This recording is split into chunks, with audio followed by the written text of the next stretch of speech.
Seremban, tempat menarik yang jarang orang datang. Tapi sebenarnya banyak tempat menarik yang belum diteroka lagi.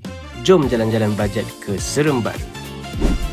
Trip kita kali ini, kita bergerak dari Subang ke Seremban. Kita stop dulu untuk isi minyak dan top up Touch 'n Go.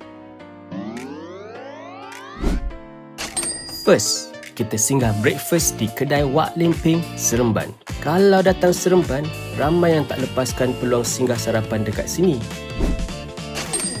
Next, kita singgah pula dekat Nabila Agro Farm. Boleh tengok pelbagai jenis haiwan, bagi makan kambing dan nikmati suasana kampung yang tenang. Kemudian, kita menuju ke Lorong Seni Seremban.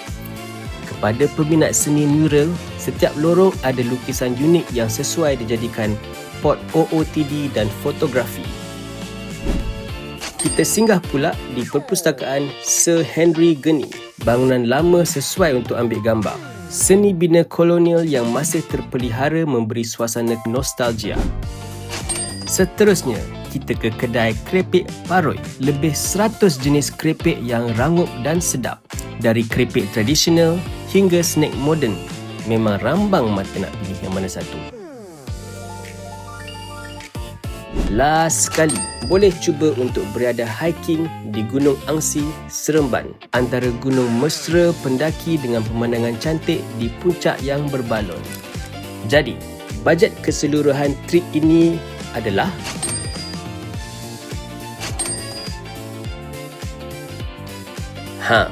korang rasa bajet tak?